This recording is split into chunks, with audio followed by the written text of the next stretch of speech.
퇴근 후 집으로 돌아온 날 현관문을 열자마자 이상한 기운이 느껴졌습니다.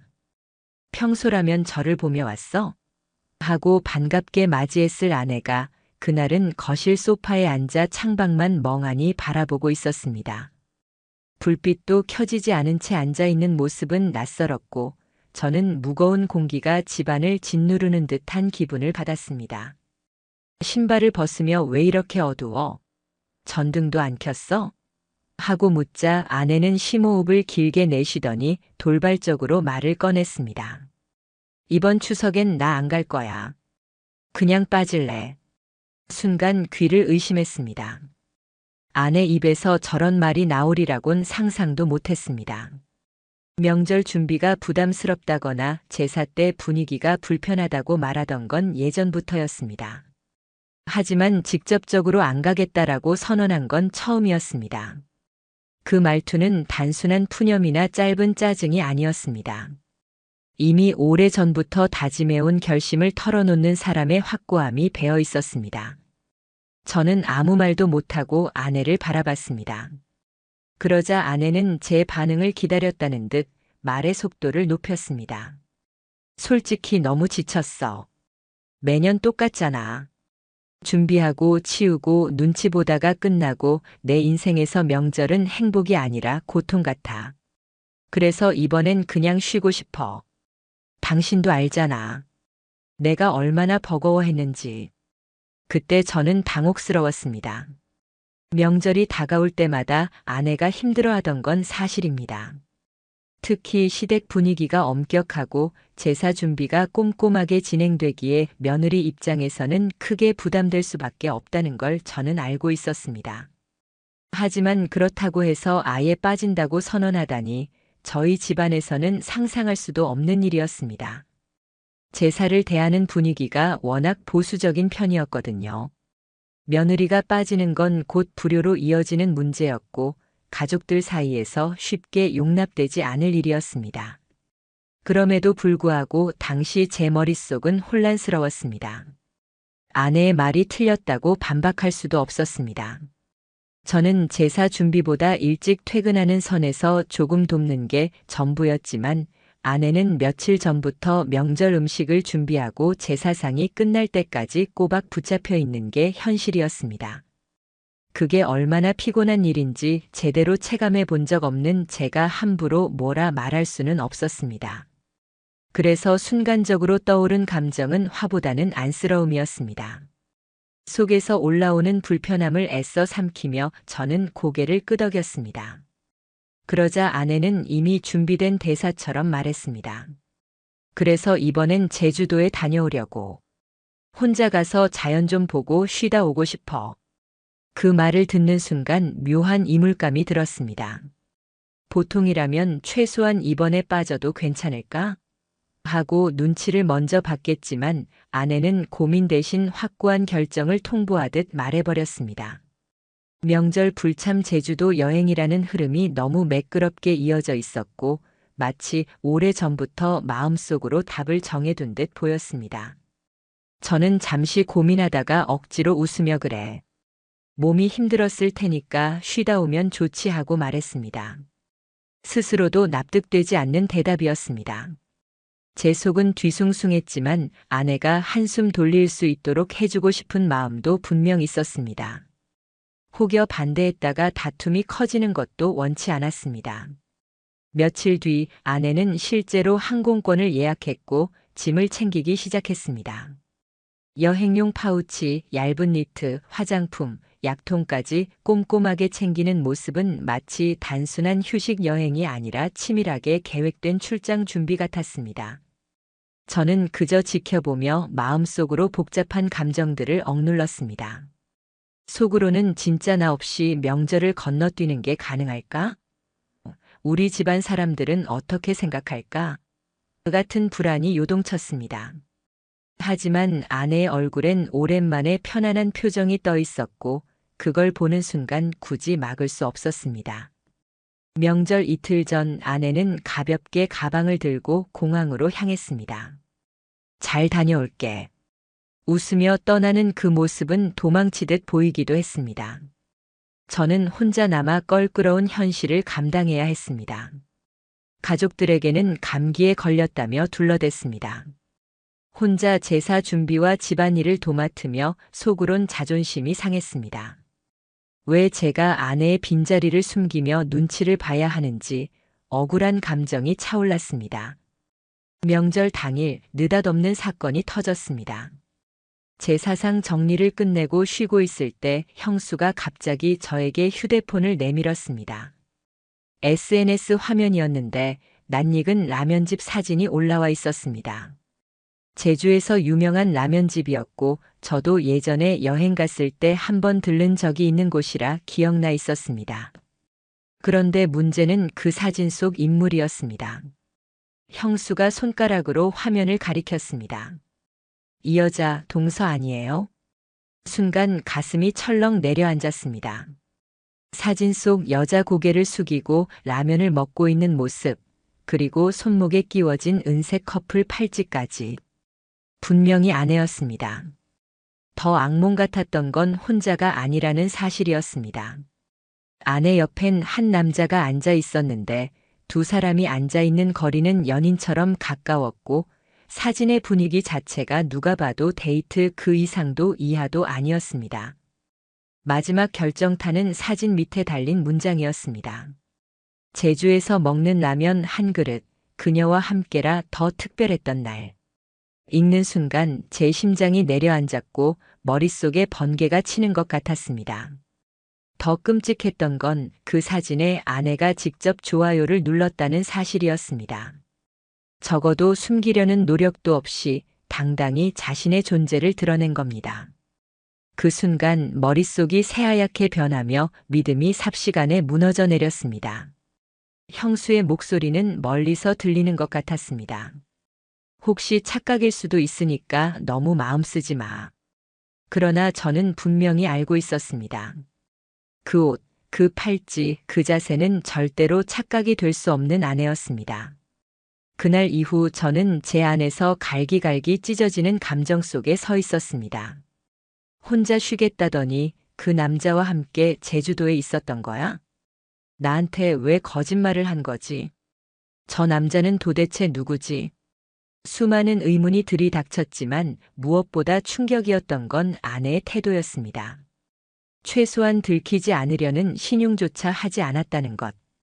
오히려 행복해 보이는 사진 앞에서 여유 있게 좋아요를 누르고 있었다는 사실이었습니다. 저는 아무 말도 하지 못한 채 자리에 멍하니 앉아 있었습니다. 명절의 무게와 가족의 시선보다 더 큰 충격은 바로 아내의 배신이 제 눈앞에 드러났다는 것이었습니다.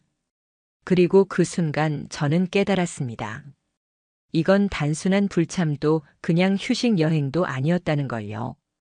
아내는 명절이라는 울타리를 벗어나 다른 세계에서 다른 사람과 함께 새로운 삶의 조각을 그리고 있었던 겁니다. 그리고 그 한 장의 사진이 제 믿음을 송두리째 무너뜨리며 시작점이 되었습니다. 아내의 사진을 본 이후 제 머릿속은 밤낮 없이 떠들썩했습니다. 그 한 장의 사진이 던져놓은 충격은 단순히 순간적인 분노를 넘어 그동안 제가 무심히 지나쳤던 일상의 퍼즐 조각들을 하나둘 꿰어 맞추게 만들었습니다.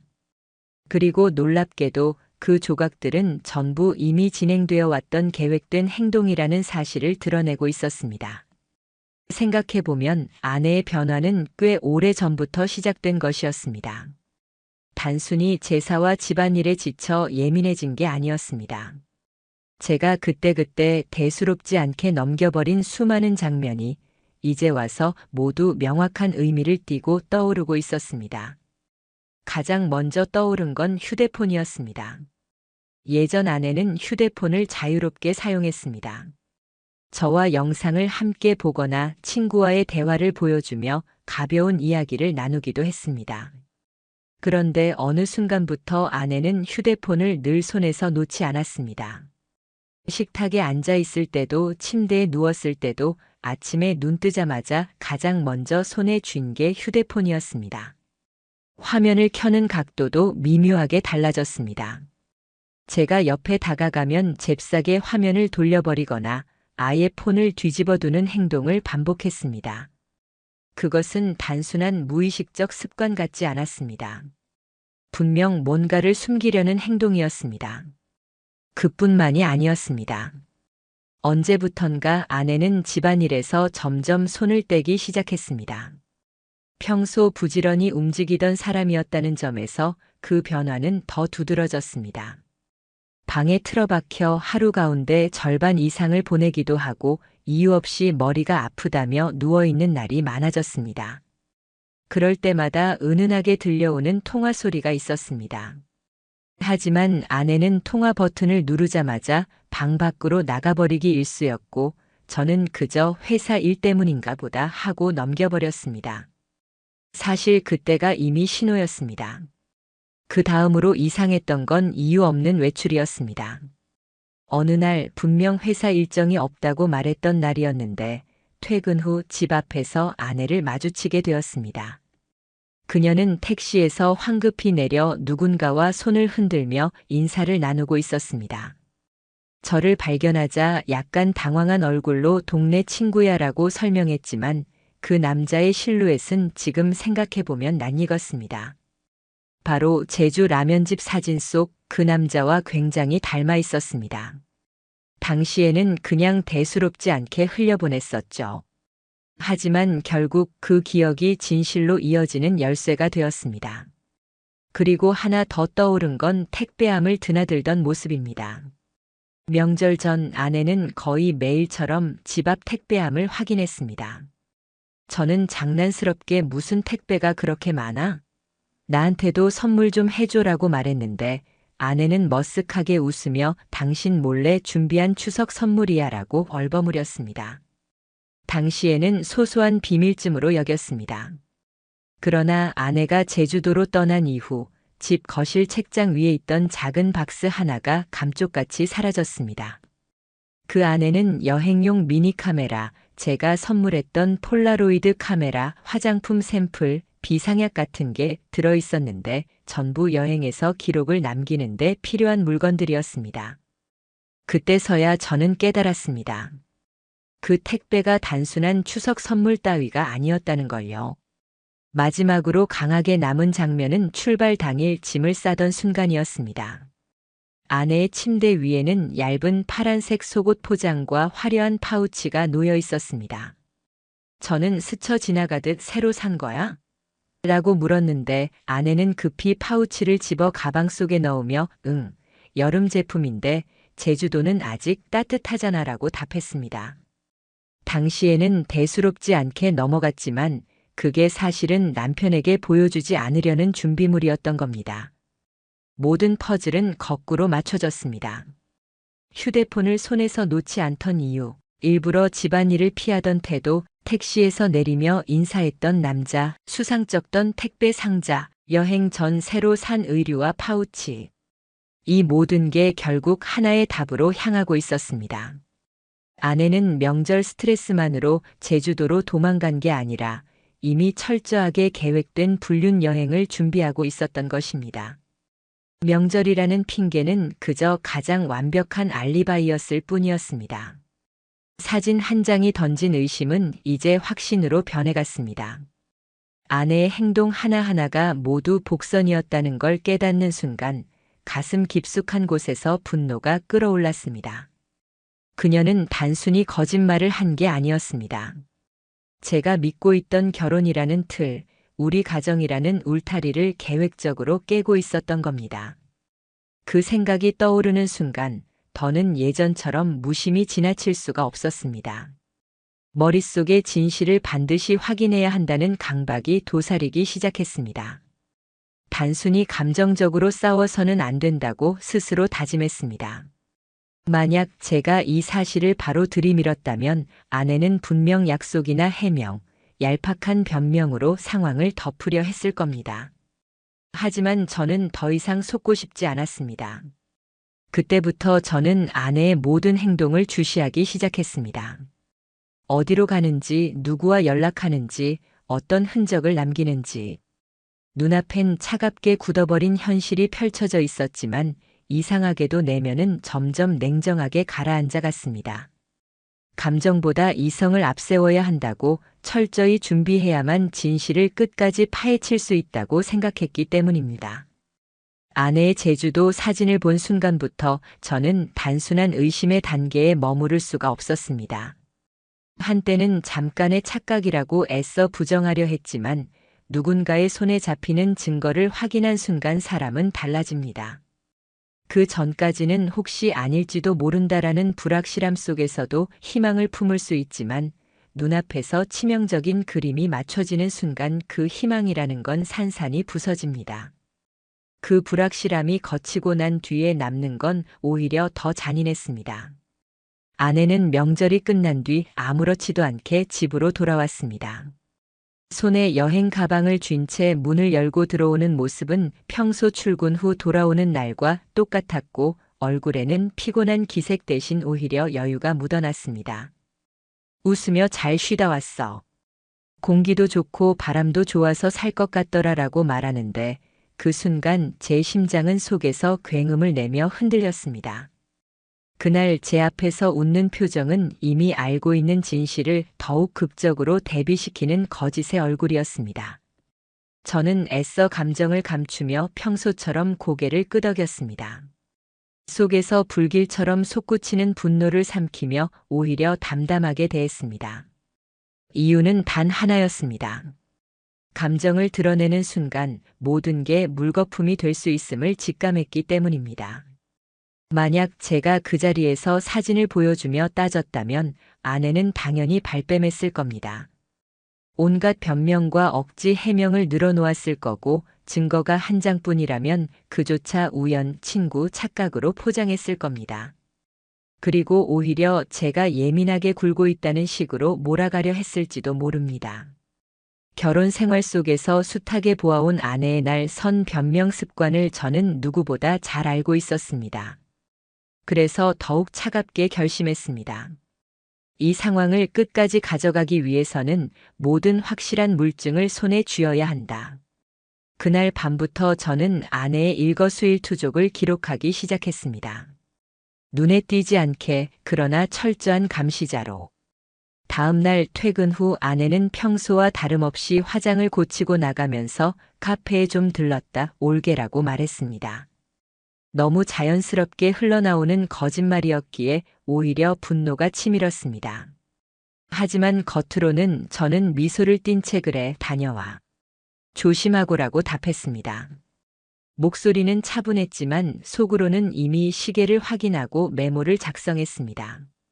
언제 나갔는지, 어떤 옷차림이었는지, 어떤 핑계를 댔는지. 그 순간부터 저의 일상은 두 겹으로 나뉘었습니다. 겉으로는 이해심 많은 남편의 가면을 쓰고 속으로는 모든 거짓말을 기록하는 수사관처럼 움직였습니다. 며칠 뒤 저는 결심을 단단히 하고 움직였습니다. 아무리 감정을 억누르고 기록을 해도 눈에 보이지 않는 진실은 잡히지 않았습니다. 단순히 추측과 메모만으로는 아내의 일탈을 증명할 수 없었고 저는 보다 현실적인 방법이 필요했습니다. 그때 제 머릿속을 스친 건 추적기였습니다. 한 지인을 통해 요즘 차량에 부착할 수 있는 소형 GPS 기기를 알게 되었고 법적 문제를 최소화하기 위한 여러 얘기도 들었습니다. 부부 공동재산 개념 때문에 문제 안 된다는 말이 제 마음을 더욱 부추겼습니다. 물론 법적으로 걸릴 소지가 있다는 것도 나중에서야 깊게 알게 되었지만 그 순간 제게 가장 중요했던 건 진실이었습니다.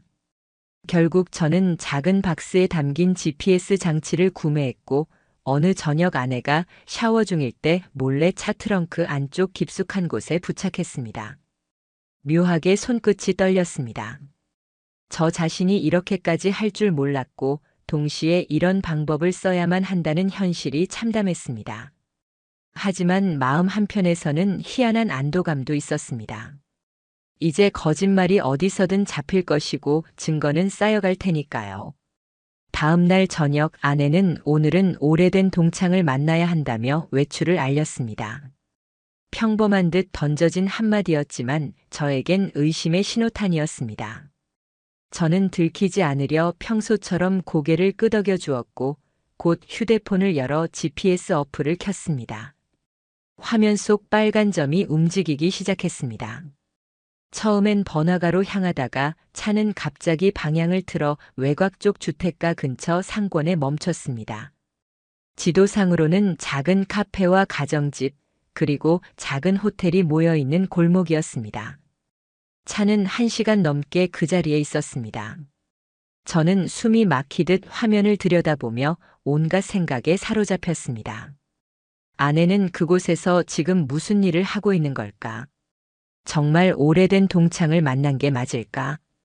그 다음 날도 또 그 다음 날도 반복이 이어졌습니다. 일정한 시간대, 비슷한 구역, 비슷한 정차 위치. 저 혼자만의 상상이 아니라는 증거가 점점 쌓여갔습니다. 그리고 결정적인 단서는 쓰레기 더미에서 나왔습니다.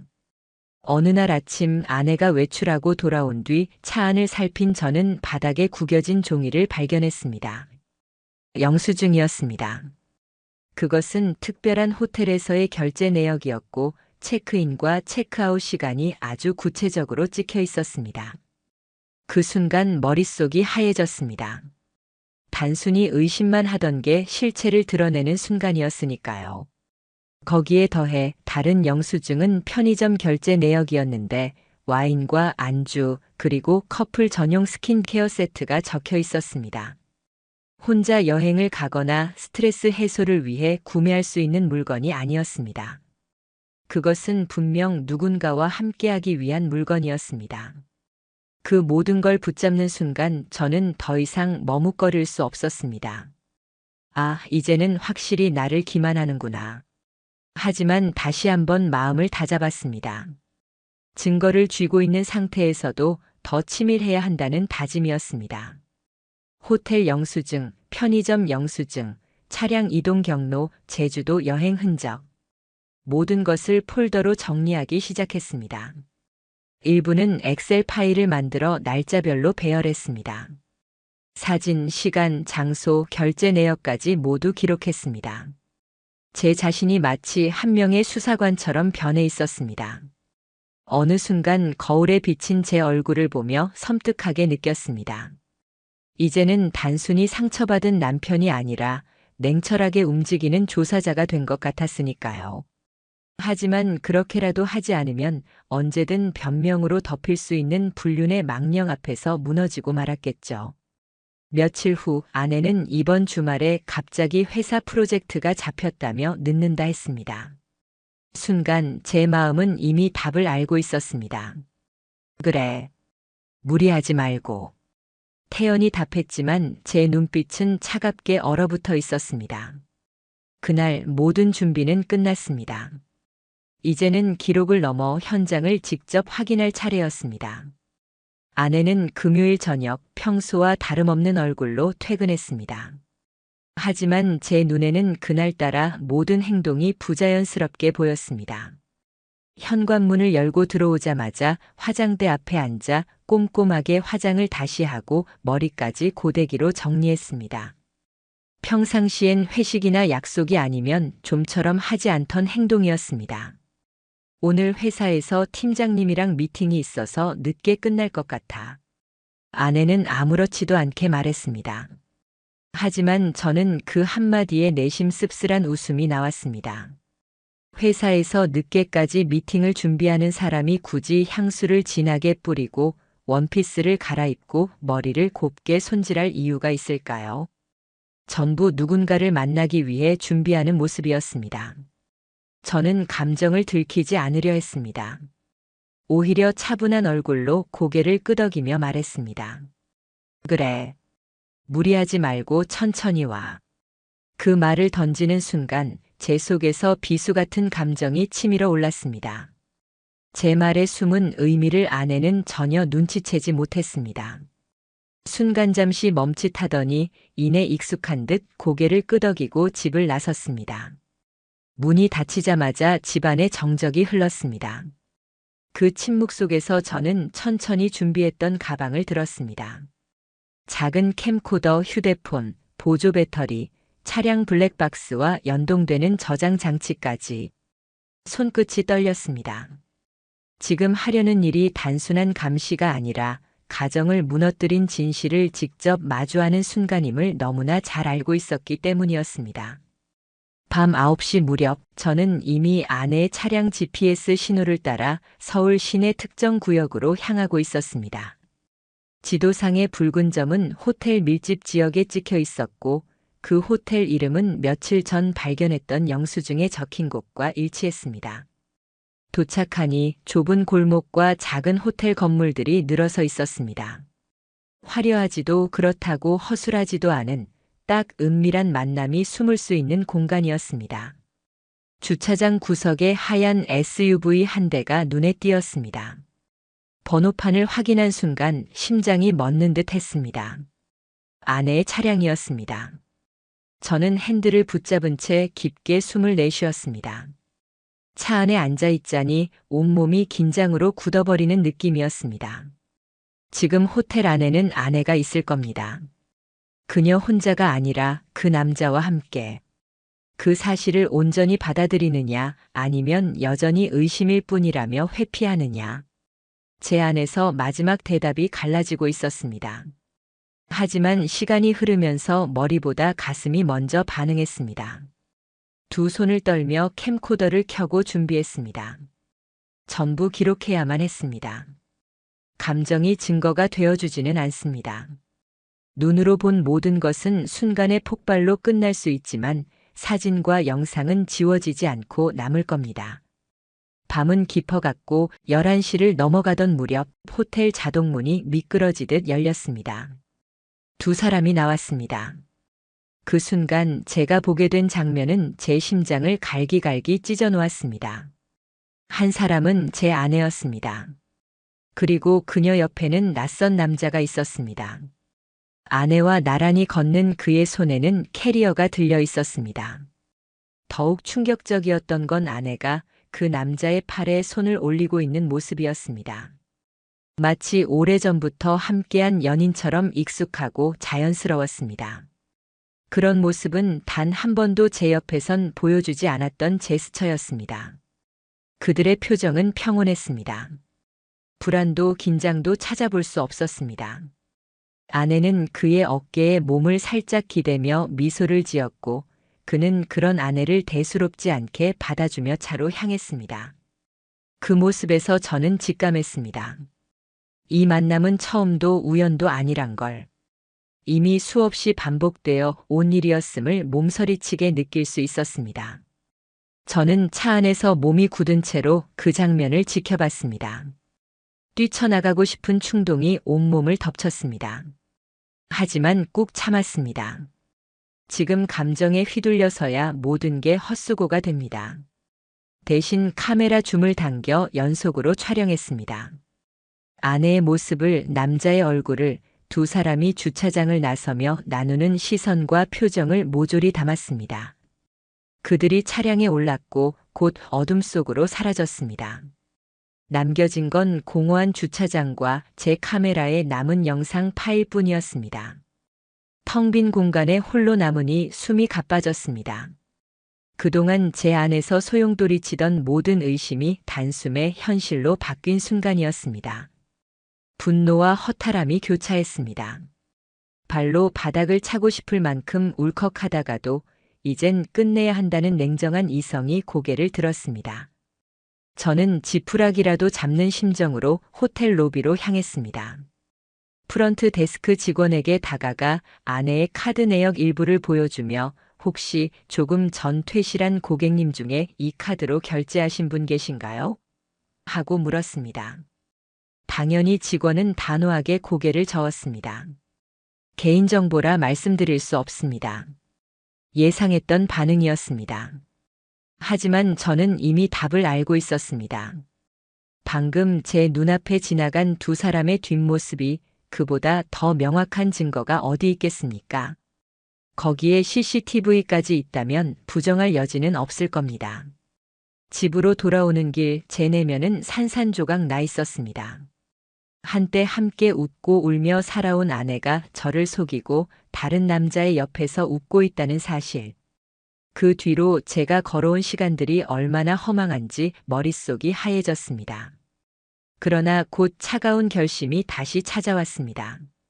이제는 감정 따위에 휘둘릴 필요가 없었습니다. 증거와 기록만이 저를 구할 무기였습니다. 그날 밤 집에 돌아와 저는 아내가 샤워 중일 때 조용히 휴대폰을 손에 쥐었습니다. 원래 비밀번호는 알고 있었기에 잠금은 쉽게 열렸습니다. 손끝이 떨렸지만 눈앞에 펼쳐진 화면은 그 이상의 충격을 주었습니다. 카톡 대화 기록. 몇몇은 삭제돼 있었지만 백업 파일에는 그대로 남아 있었습니다. 제주 라면집에서 찍은 다정한 셀카들, 명절 기간 동안 주고받은 은밀한 대화, 그리고 앞으로의 만남을 약속하는 문장까지. 더 나아가 아내가 그 남자가 운영하는 라면집 주인에게 이력서를 보낸 메일까지 확인할 수 있었습니다. 자주 가는 단골인데 잠시 도와주고 싶다는 말과 함께요. 모든 것이 하나의 그림으로 이어졌습니다. 아내는 단순히 명절 스트레스 때문에 도망친 게 아니라 애초에 그와 함께 제주에서 살아보기 위해 치밀하게 준비한 것이었습니다. 단순한 일탈이 아니라 이미 제2의 삶을 꾸리려 했던 것이었죠. 휴대폰 갤러리 속에는 둘의 셀카가 다수 남아 있었고 제주에서 함께 찍은 풍경샷, 숙소 사진, 심지어 서로 턱을 괴고 웃으며 찍은 사진까지 있었습니다. 저는 손에서 휴대폰을 내려놓고 한참 동안 공허하게 앉아 있었습니다. 이제 더 이상 혹시나라는 여지는 없었습니다. 모든 게 무너진 순간이었죠. 하지만 동시에 저는 이상하게도 울지도 소리치지도 않았습니다. 이미 분노는 한 바퀴 돌아 차갑게 굳어 있었고 오히려 철저한 계획의 냉기만이 자리 잡고 있었습니다. 그날 이후 저는 모든 자료를 정리했습니다. 라면집 인스타그램 사진 캡처, 호텔 CCTV, 카톡 대화, 영수증, GPS 데이터, 아내의 메일까지. 전부 날짜별로 배열했고 메모와 함께 보관했습니다. 더는 피해자로 머물지 않기 위해 이것은 제가 선택한 유일한 무기였습니다. 그리고 결심했습니다. 다음 만남 현장, 그 순간을 반드시 직접 두 눈으로 확인하고 끝내겠다고. 아내의 추악한 얼굴을 직접 보고 모든 증거를 손에 쥔 순간부터 저는 감정을 자르는 칼날 같은 냉정함 속으로 빠져들어갔습니다. 이제 더 이상 흔들릴 필요가 없었습니다. 분노가 저를 지배하던 시간은 이미 지나갔고 남은 건 끝내야 한다는 차가운 결심뿐이었습니다. 집으로 돌아온 아내는 여전히 익숙한 거짓말의 가면을 쓰고 있었습니다. 늦은 밤 문을 열고 들어오며 피곤하다, 힘들었다는 말만 반복했습니다. 하지만 그 얼굴에는 땀에 젖은 피로 대신 은은한 향수 냄새와 화장의 흔적이 남아 있었습니다. 저는 속으로 씁쓸하게 웃고 말았습니다. 거짓말은 이렇게 뻔뻔할 수 있다는 걸 결혼 생활 10년이 넘어 처음 깨달은 순간이었습니다. 아내가 씻고 침대에 누운 뒤 저는 조용히 거실에서 밤을 지샜습니다. 이제 이 상황을 더 끌고 갈 필요가 없었습니다. 하지만 무작정 터뜨리는 건 제게 불리했습니다. 법적으로 그리고 사회적으로 흔들림 없는 결과를 가져오기 위해서는 체계가 필요했습니다. 다음 날 아침 저는 곧장 변호사 사무실을 찾았습니다. 상담 테이블에 앉아 모든 자료를 꺼내놓는 순간 변호사의 얼굴은 굳어졌습니다. 이 정도 증거라면 상대방이 빠져나갈 구멍은 없습니다. 그 한마디가 제 심장을 잠시나마 안정시켰습니다. 저는 이미 준비해둔 파일을 변호사 앞에 펼쳐 보였습니다. 날짜별로 정리된 GPS 이동 기록, 호텔 영수증, 편의점 구매 내역, 아내와 상간남 여행 사진, 카톡 대화, 그리고 인스타그램 리뷰까지. 변호사는 하나씩 확인하며 고개를 끄덕였습니다. 상간남 소송과 이혼 소송을 동시에 진행하실 수 있습니다. 문제는 아내의 대응인데 이 정도면 발뺌은 어려울 겁니다. 저는 조용히 고개를 끄덕였습니다. 감정은 배제하려 했습니다. 지금 이 자리에서 울거나 분노를 터뜨릴 이유가 없었습니다. 모든 눈물은 이미 소진되어 있었고 냉혈한 같은 차가움이 저를 감싸고 있었습니다. 그날 저녁 드디어 아내와의 직접적인 대면을 준비했습니다. 평소와 다름없이 식탁에 나란히 앉았을 때 저는 일부러 가볍게 시작했습니다. 제주도 잘 다녀왔어? 아내는 잠깐 멈칫하더니 금세 아무렇지 않은 표정을 지으며 대답했습니다. 응, 그냥 좀 쉬다 오려고. 당신 덕분에 괜찮아졌어. 그 말을 들은 순간 제 속이 부글부글 끓어올랐지만 차갑게 노트북을 꺼내 켰습니다. 마치 준비된 연극의 한 장면처럼 저는 하나씩 클릭했습니다. 라면집에서 두 사람이 찍힌 사진, 호텔 CCTV 캡처, 아내의 휴대폰에서 복구한 셀카 그리고 카톡 대화창. 아내는 점점 얼굴이 창백해졌습니다. 눈동자가 떨리고 입술이 말라붙는 게 보였습니다. 그녀는 떨리는 목소리로 중얼거렸습니다. 그거 그냥 친구야. 오해하는 거야. 하지만 그 말은 제 귀에 들어오지 않았습니다. 저는 담담하게 말을 이었습니다. 상간남 소송. 그리고 이혼. 다 준비해놨어. 그 순간 아내는 마치 바닥이 꺼진 듯 흔들렸습니다. 결국 눈물을 터뜨리며 무릎을 꿇었습니다. 잘못했어. 잠깐 흔들린 것뿐이야. 한순간이었어. 용서해줘. 하지만 그 눈물과 무릎 꿇음이 제 마음에 와 닿지 않았습니다. 왜냐하면 그 앞에서조차 진심을 꺼내는 대신 마지막까지 변명을 던지고 있었기 때문입니다.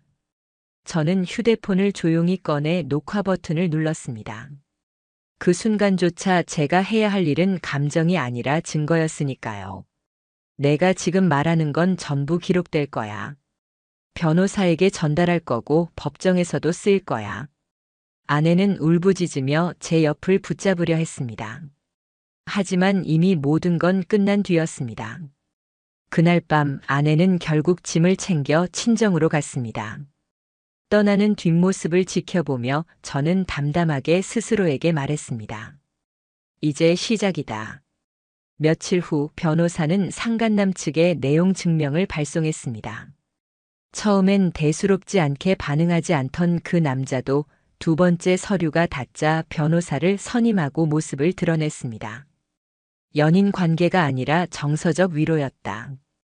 호텔에 묵은 건 단순한 실수였다. 그들의 주장은 뻔했습니다.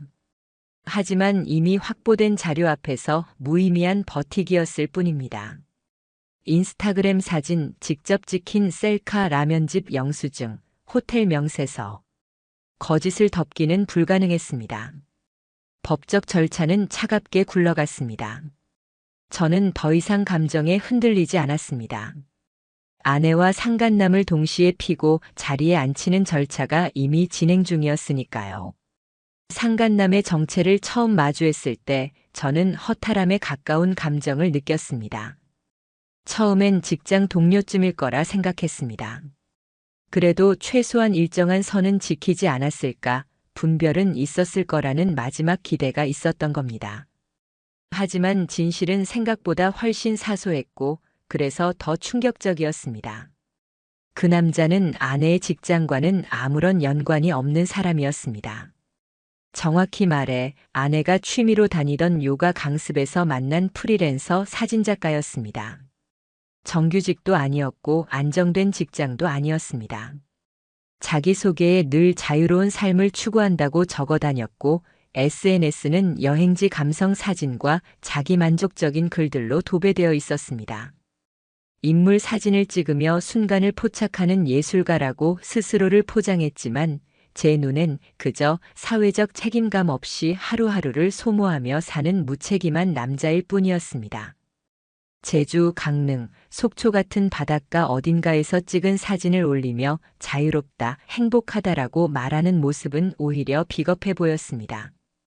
누군가의 가정을 무너뜨리면서까지 누리는 자유라면 그것은 결코 자유일 수 없으니까요. 더 소름 끼친 건 그의 SNS 곳곳에서 아내의 흔적이 발견되었다는 사실이었습니다. 사진 속 배경지에서 찍힌 실루엣이 아내와 겹쳤고 그녀 고마운 사람 같은 표현이 쓰여 있었습니다. 그리고 아내는 그 글마다 좋아요를 누르고 있었습니다.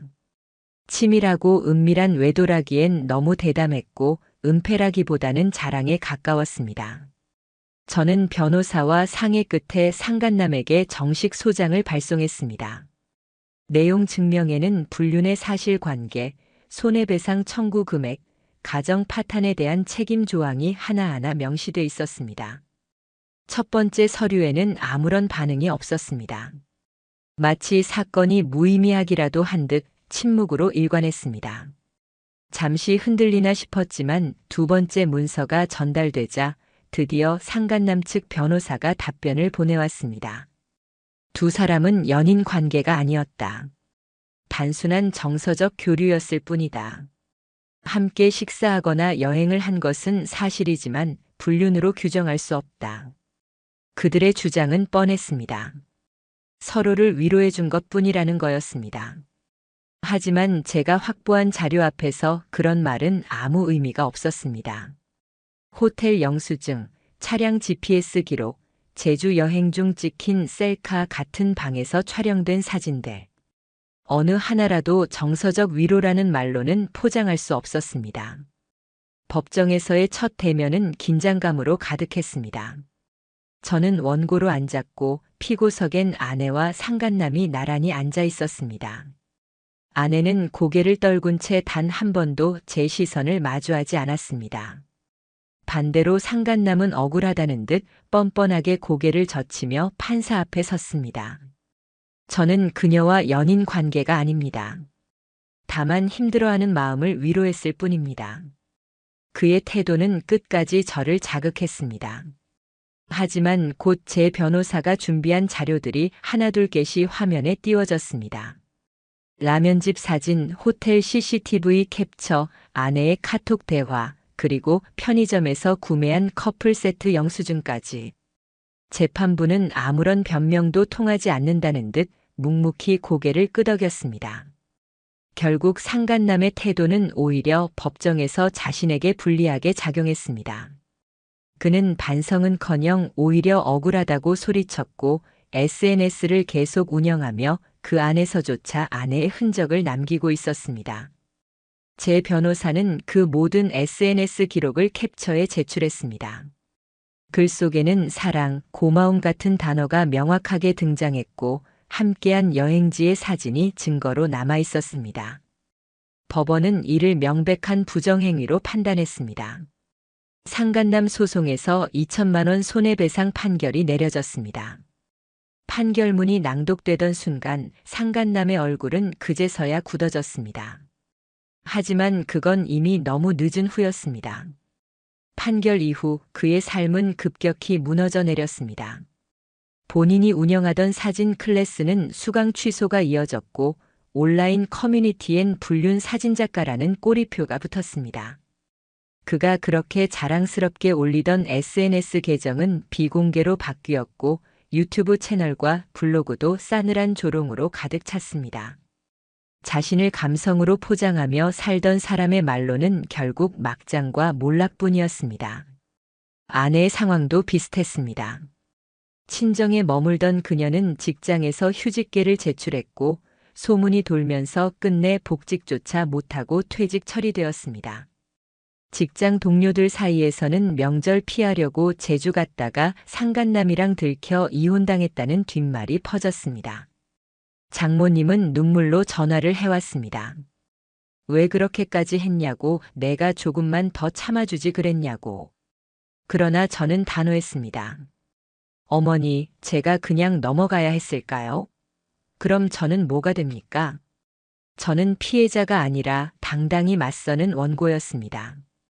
아내는 법정에서조차 저를 직시하지 못했습니다. 변호사를 통한 답변 외에는 단 한마디 제대로 하지 않았습니다. 무책임과 회피, 그게 제가 사랑했던 사람이 끝까지 보여준 태도였습니다. 이 시점에서 저는 많은 걸 배웠습니다. 사람을 믿는다는 건 단순히 달콤한 확신이 아니라 무거운 책임이라는 것을.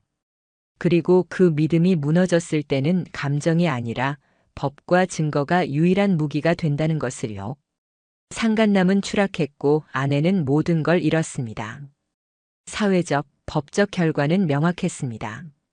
그러나 제 감정은 복잡했습니다. 고소하다기보다는 단순히 공정한 결말이라는 생각이 들 뿐이었습니다.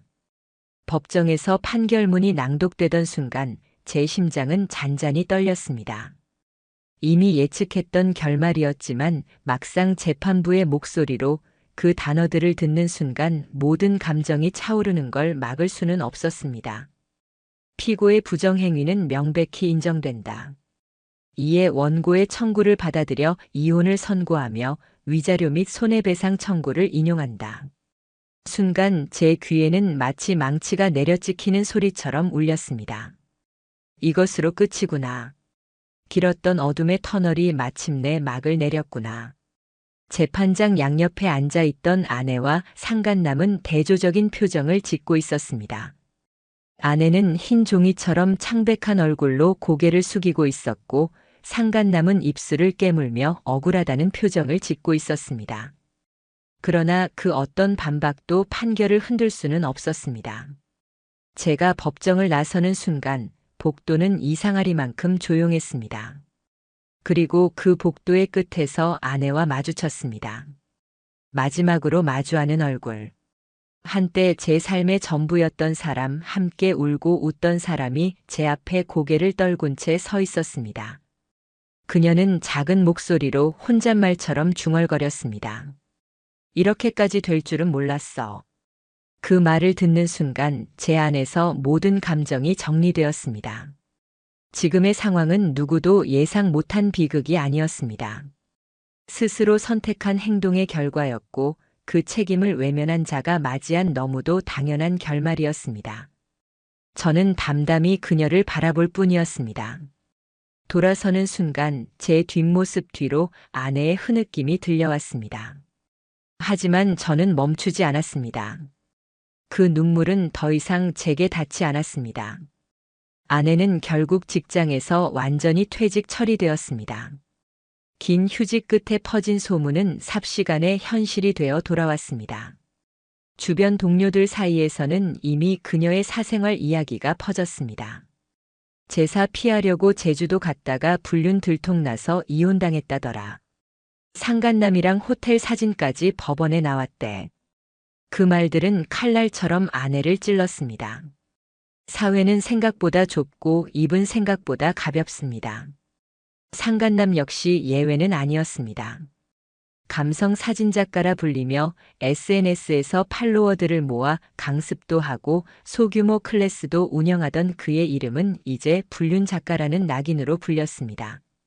몇몇 커뮤니티에선 그의 실명과 사진이 돌아다녔고 수강 신청자들은 줄줄이 취소해버렸습니다. 유튜브 채널은 비공개로 돌려졌고 블로그의 흔적도 하나둘 삭제됐습니다. 그러나 이미 남겨진 캡처와 기록으로 그의 이미지는 무너진 뒤였습니다. 언젠가 그의 블로그에 이런 문장이 적혀 올라왔습니다. 믿고 싶었던 것들이 무너졌을 때 사람이 얼마나 초라해질 수 있는지 알게 되었다. 누가 쓴 글인지 따로 적혀 있지 않았지만 모두가 그가 올린 그림을 알 수 있었습니다. 아내와 함께 찍은 수많은 여행 사진이 삭제되고 남아있는 글은 단 한 편 그 문장이었습니다. 하지만 저는 그 글을 봐도 아무런 감정이 들지 않았습니다. 이제는 그들의 눈물이나 죄책감이 저와는 아무 상관이 없다는 걸 너무도 분명히 알고 있었으니까요. 이혼 판결이 확정되고 저와 아내 사이의 혼인 관계는 법적으로도 완전히 끝이 났습니다. 마지막으로 남은 건 재산 분할과 위자료 정산뿐이었습니다.